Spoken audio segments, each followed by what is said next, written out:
میں آپ کے سامنے کچھ مثالیں رکھتا ہوں اور میں آپ کو یہ ثابت کروں گا کہ جو فیمنسٹ موومنٹ ہے یہ اسی لیے انٹروڈیوس کرائی گئی. اتنا ٹائم نہیں کہ میں ساری ہسٹری آپ کو بتاؤں, لیکن فیمنسٹ موومنٹ انٹروڈیوس ہی اس لیے کرائی گئی کہ جو فیملی سسٹم ہے اس کو توڑا جائے. عورتوں کو حقوق نسواں کے چکر میں یہ کہا جائے کہ تم اپنے گھر سے باہر نکلو, تم بھی کام کرو, تم بھی وہ رول اپنا لو جو تمہارا ٹیکنیکلی بنتا نہیں ہے, تم بریڈ ارنر بنو, فیملی کے لیے پرووائڈ کرو اور اس سے تم امپاور ہو جاؤ گے. اور ایک سب سے بڑی جو اسٹڈی ہے فیمنسٹ موومنٹ کے اوپر, اس کا نام ہے the paradox of declining female happiness, 1970 سے لے کے 2005 تک ہو. اور وہ اسٹڈی جو ہے نا, یہ پوری فیمنسٹ موومنٹ کے منہ پہ تماچا ہے. کیوں تماچا ہے؟ کیونکہ اس پوری اسٹڈی کے اندر 35 ایئرس کی لانگیٹیوڈنل اسٹڈی, سب سے بڑی اسٹڈی فیمنزم کے اوپر, اور اس کا نیٹ رزلٹ یہ نکلا کہ جب سے فیمنزم پھیلنا شروع ہوا, خواتین کہہ رہی ہیں ہمارا ہیپینس کم ہونا شروع ہوا, کیونکہ اب ہمارے پہ ڈبل برڈن پڑ گیا, کیونکہ بچے پھر بھی ہم ہی نے پیدا کرنے ہیں, اوپر سے ہمیں آپ کہہ رہے ہیں آپ جا کے جاب بھی کریں, نوکری کریں, فیکٹری میں کام کریں, فلاں کریں, یہ تو ڈبل برڈن پڑ گیا. 9 to 5 کے بجائے 9 to 7 کام کریں کہ جی یہ میری امپاورمنٹ ہے, مجھے پیسے مل رہے ہیں, یہ مجھے نہیں چاہیے ایسے پیسے. وہ تو میں پہلے بہتر تھی کہ گھر میں بیٹھ کے آرام سے سکون میں ہسبینڈ گھر پیسے لے کے آتا تھا, سب کچھ میرا خرچہ پانی سب ٹیکن کیئر آف تھا. تو اب جو ہے وہ ہسبینڈ بھی کہہ رہا ہے کہ بیگم چونکہ فیمنزم کی بات آ رہی ہے تو اب تو ایکوالٹی کی بات ہوگی, ایسا کریں لاسٹ ٹائم بجلی کا بل میں نے دیا تھا, اس دفعہ آپ دے دیں. پچھلی دفعہ جو ہے ہم ریسٹورنٹ گئے تھے تو میں نے بل دیا تھا, اس دفعہ آپ بل دیں. لیکن ہمارے لیے تو ایز مسلم بڑی شرم کی بات ہوگی کہ ہم ریسٹورنٹ میں جائیں اور بیگم سے کہیں گے بل آپ دیں. یہاں تو یہ انڈرسٹوڈ بات ہے. تو اللہ تعالیٰ نے مردوں کو ایک خاص طریقے سے پیدا کیا, عورتوں کو ایک خاص طریقے سے پیدا کیا, مردوں کو مردوں والے کام بتائے, عورتوں کو عورتوں والے کام بتائے. یعنی اللہ تعالیٰ نے مردوں کو فزیکل اسٹرینتھ زیادہ عطا فرمائی, جس طرح ایون ایک فیمنسٹ جو ان کی سیکنڈ ویو فیمنزم کی ایک بہت بڑی ایکٹیوسٹ بھی ہیں اور آتھر بھی ہیں, سیمون ڈی بووا, جن کی جو کتاب ہے سیکنڈ سیکس, اس کا جو چیپٹر ہے بایولوجی کا, اس میں لکھتی ہے کہ men and women are extremely different, اور مینشن کرتی ہے کہ یہ یعنی فزیولوجیکلی, سائیکولوجیکلی, ایموشنلی ہر اعتبار سے ڈفرنٹ ہے. ڈی این اے بھی فرق ہے, یو نو بون ڈینسٹی, مسل میس, سب فرق ہے. اور وہ کہتی ہیں there is virtually no sport in which women can beat men, but at the same time women کے پاس ایک ایسا ایموشنل کمپوننٹ ہے جو مردوں کے پاس نہیں ہے. وہ کیا ہے جو ہے نا, وومن کے پاس مٹرنل انسٹنکٹس ہیں, ماں کی ممتا ہوتی ہے, باپ کی بپتا کا تو میں نے کبھی نہیں سنا. تو جو ماں کی ممتا ہے وہ اس کو انکریج کرتی ہے کہ وہ she is very well suited for roles like teaching یا نرسنگ یا میڈیسن. اس میں خواتین نیچرلی بڑا اچھا فٹ کرتی ہیں, اور مرد جو ہے وہ نیچرلی جو ٹفر جاب رولز ہیں جہاں پہ فزیکل ایکسرسائز بھی زیادہ ہے, یا اسٹیم سبجیکٹس ہیں, science, technology, engineering and math, اس میں مین کا جنرل ایپٹیٹیوڈ ہے وہاں پہ. اور کوئی ایسی قوم آج تک پوری انسانی تاریخ میں ایسی نہیں آئی کہ جس نے عورتوں کا لشکر روانہ کیا ہو مردوں اور بچوں کے دفاع کے لیے. ہمیشہ اٹ ہیز آلویز بین کہ نیشن سٹیٹس نے بھی مردوں کو ریکروٹ کیا. تب تو ایکوالٹی یاد نہیں کسی کو آئی کہ بھائی ایسا کرے خواتین کو بھی ریکروٹ کر لیں اس کے لیے. ہمیشہ ایبل باڈیڈ مین کو ریکروٹ کیا گیا کہ آپ کو جا کے لڑنا ہوگا. تو یہ چیزیں تو ان کو بھی پتہ ہے کہ یہ فرق ہے, لیکن اس کے باوجود وہ کہتے ہیں نہیں, ہمیں رولز کو سواپ کرنا پڑے گا. کیوں سواپ کرنا پڑے گا؟ کس نے کہہ دیا آپ سے؟ تو یہ اصل میں فرق ہے جو کریٹ ہو چکا ہے. میں آپ کے سامنے نا, جو میں نے آپ سے کہا نا کہ اصل جو مقصد تھا فیمنسٹ موومنٹ کا, وہ عورتوں کو ان کے حقوق دینا نہیں تھا. وہ اصل مقصد یہ تھا کہ فیملی سسٹم کو ڈسٹرپٹ کیا جائے.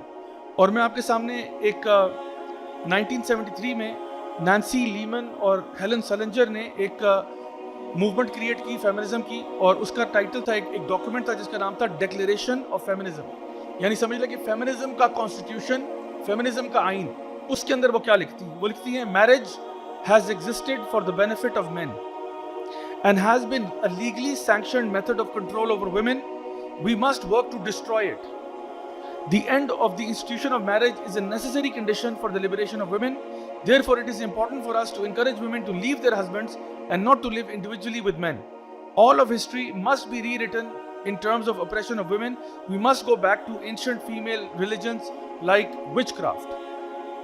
پھر جنات اور کالا جادو گھوم پھر کے آ ہی جاتا ہے. جو ٹاپک میں شروع کرتا ہوں گھوم پھر کے ہم ادھر ہی آ جاتے ہیں. تو آپ دیکھیں کہ یہ کیا کہہ رہے ہیں کہ مطلب marriage has existed for the benefit of men. یہ ذرا گھر جا کے سوچئے گا کہ شادی کرنے سے زیادہ فائدہ کس کو ہو رہا ہوتا ہے. گھر جا کے نا آرام سکون سے سوچئے گا کہ زیادہ فائدہ کس کو ہوتا ہے. اور پھر یہ دیکھیں کہ یہ اوپنلی کہہ رہے ہیں اپنے مینیفیسٹو میں کہ we must destroy the institution of marriage. Clear cut family system پہ حملہ نہیں ہے تو یہ اور کیا ہے.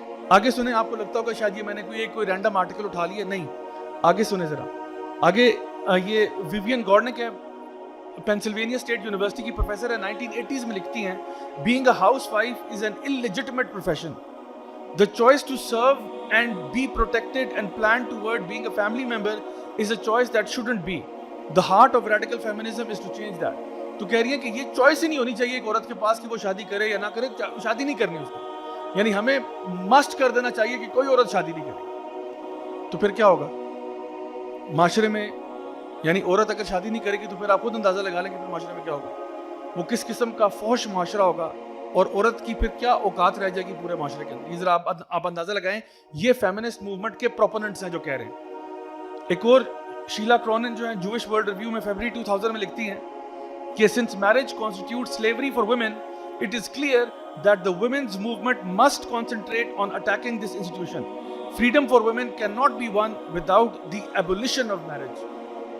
So اس کے بعد کوئی بات اسے چھوڑی نہیں انہوں نے, تو جو تو ڈائریکٹلی ان کے منہ سے باتیں نکل رہی ہیں. پھر آپ جب دیکھتے ہو کہ جی ہر سال عورت مارچ ہوتا ہے اور وہ کہتے ہیں جی یہ چاہیے وہ چاہیے, تو ان کے ساتھ اگر ہم یہ بات کریں کہ بھئی جو اسلام آپ کو ویلیوز دے رہا ہے اس کے علاوہ کیا چاہتے ہیں آپ کو رائٹ ٹو ووٹ ہے, رائٹ ٹو انہیریٹنس ہے, رائٹ ٹو ایجوکیشن ہے, آپ کو یعنی ہم خلاف ہیں ڈومیسٹک وائلنس کے, ہم خلاف ہیں کہ جو نا فورس میرجز نہیں ہونی چاہیے, قرآن سے شادی نہیں ہونی چاہیے, آنر کلنگ نہیں ہونی چاہیے.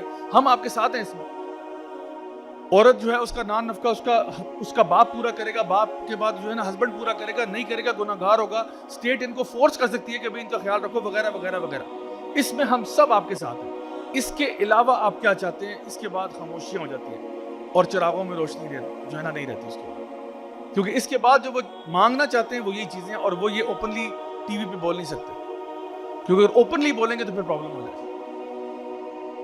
تو اس لیے ہمارے پاس جو اسلامک سسٹم ہے وہ سب سے بہترین سسٹم ہے, اور واقعی میں یہ کوئی کلیشیڈ بات نہیں ہے, لیکن اس میں کوئی شک نہیں کہ جو رائٹس اسلام عورتوں کو دیتا ہے, جو حقوق ان کو دیتا ہے, وہ کوئی اور دنیا کا سسٹم, ریلیجن, ازم, اسکزم نہیں دیتا. آخر میں صرف کنکلوڈ کروں گا شیخ اکرم ندوی کی اس بات سے کہ وہ کہتے تھے کہ if the men found out about the rights that Islam gives to women, even they would wish that they were women. اگر مردوں کو یہ پتہ چل جائے کہ اصل میں اسلام کتنے حقوق عورتوں کو دیتا ہے اور کتنا ان کا خیال رکھتا ہے, کتنا ان کا ریگارڈ کرتا ہے, مرد بھی یہ خواہش کرے کہ عاشق عورت ہوتا ہے. عورت اگر ایک ماں ہے تو 3 گنا زیادہ اس کا درجہ بتا دیا گیا باپ کے اوپر, یعنی from the point of view of the child ماں زیادہ ڈیزرو کرتی ہے آپ کی محبت کو. اگر ہسبینڈ وائف کی بات کی جائے تو ہسبینڈ کو یہ کہا گیا, نبی کریم صلی اللہ علیہ وسلم نے فرمایا کہ تم میں سے بہترین وہ ہیں جن کا اخلاق سب سے اچھا ہے, اور ان میں سے بھی سب سے بہترین وہ ہیں جو اپنے فیملی کے ساتھ, اپنی بیوی کے ساتھ سب سے اچھے ہیں.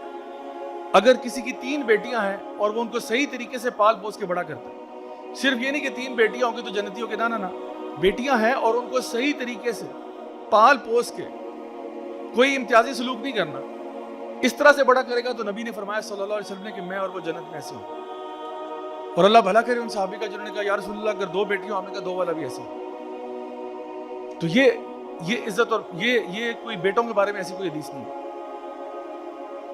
تو آپ خود سوچیں کہ کیا عزت اور مقام دیا گیا, اور ہمارے لیے یہ بہت اعزاز کی بات ہوتی ہے کسی بھی مرد کے لیے کہ وہ اپنی فیملی کو پروٹیکٹ کرے, ڈیفینڈ کرے, اور اپنی جان بھی اس میں دے دے تو اس کو اس میں کوئی غم نہیں ہوگا.